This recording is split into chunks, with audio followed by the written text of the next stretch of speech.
Hey guys, it's Steve here from Coils and Coins Detecting, and welcome to another video. This one's a tutorial style video. It's going to focus on beach detecting. Beaches are pretty tricky places to detect, I've found. Some beaches have a lot of black sand. Obviously you've got salt water to contend with, and these things can really cause some metal detectors a lot of grief. Interference, just chatter, all kinds of problems. The Equinox machine though, are very good at the beach. You've got beach 1 and beach 2 modes. Beach 1 for the dry sand, beach 2 for the wet sand and for in the water. And the main thing I would say is not to overcomplicate it. Now when you're starting out, the default settings are really all you need. Beach 2 ideally would be the way to go to start with. And the more advanced settings can come later once you're more familiar with the machine. So in these videos following here, I'm going to show you a few targets that I've found and show you just how erratic the signals were to begin with, and then after they're out of the hole, show you what they sounded like. Completely different. So the main thing to do is to listen to the tones and not worry about the numbers too much. Anyway, let's get on with the videos. Well, I've got this signal. It's a bit patchy, but it is repeatable, and it's in the low 20s mostly. All iron, all metal rather, can't hear any iron. So we'll dig that one for sure. Okay, so in the bottom of the hole,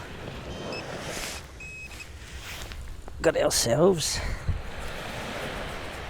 $2 coin.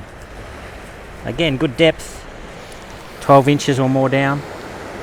So can't complain about that. I got this target in the wet sand. It sounded better than that. It was probably a 10 or an 8. My 4 golden rules to detecting at the beach. Number 1, if the signal's repeatable, dig it. Remember that targets can be deep, they can be lying next to other targets, they can be lying in the black sand, partly in the water as well down deeper. They can be partly corroded, all kinds of factors. A lot of the time you're not going to get a pure signal or a clean signal unless the target's quite shallow, so keep that in mind. Number 2 is check partial signals by moving around the target and scanning it from different directions. Sometimes you can eliminate a false target by doing this, and other times it'll make a dodgy target sound a lot better. The third thing to do is don't worry about the numbers so much. Don't worry if they're jumping around. Just listen to the tones. The tones are far more important than the numbers. And the fourth thing, make sure you fill in your holes. Before I started to look at it, started searching for it, and this is exactly why you have to dig these low targets.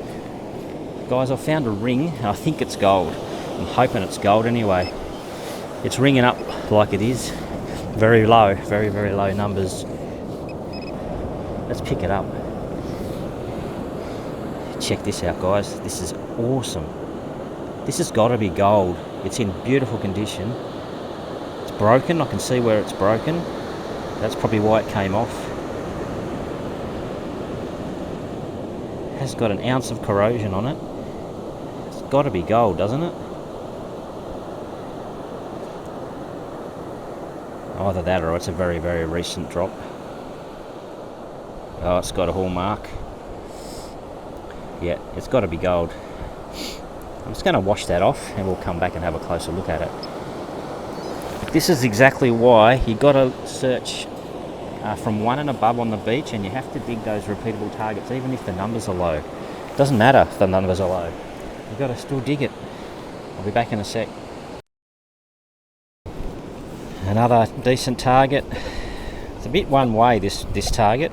Only really ringing up one way. Some targets will only give off a signal in one direction and may not sound worth digging up. Often this is due to their orientation in the sand, or their depth, or their size, or some combination of all of these things.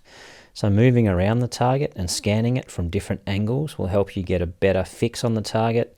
And if you get a decent repeatable tone from one of these angles, then it's always going to be worth digging. It's deep.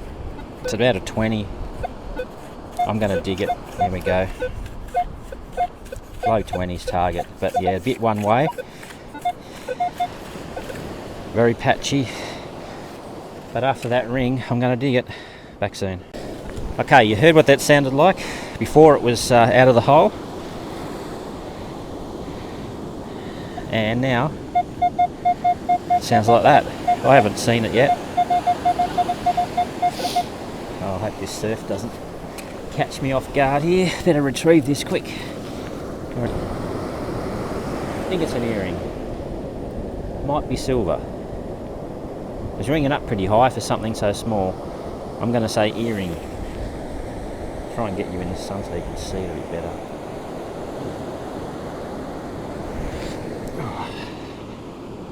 Yeah, I reckon it's an earring. It's got the post there, or it will go through the ear.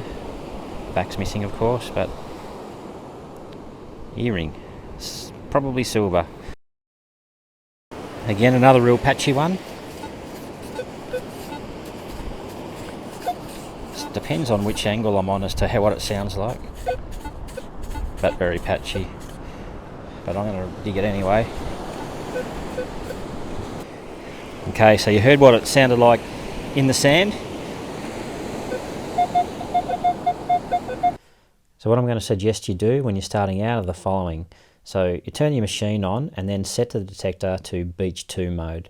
When you're operating in Beach 2, it means you can move between the dry sand and the wet sand without the need to change any of your settings, and you shouldn't get a lot in the way of chatter.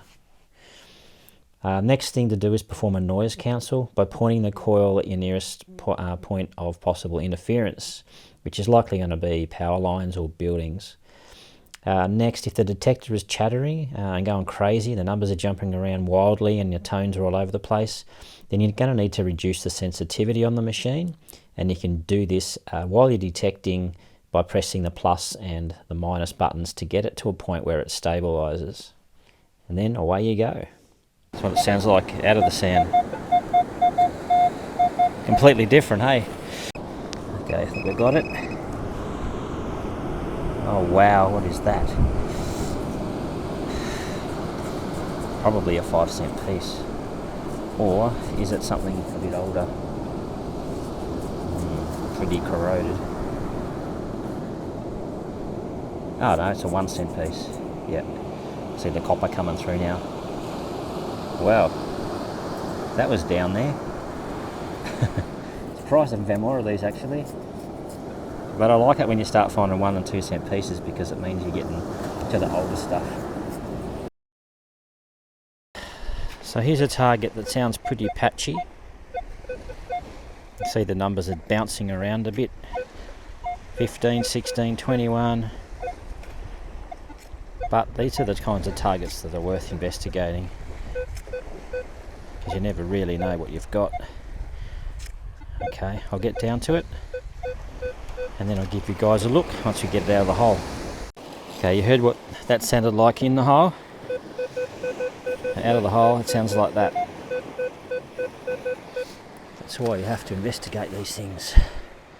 Big chunk of lead in this case, but you never know what you're going to get.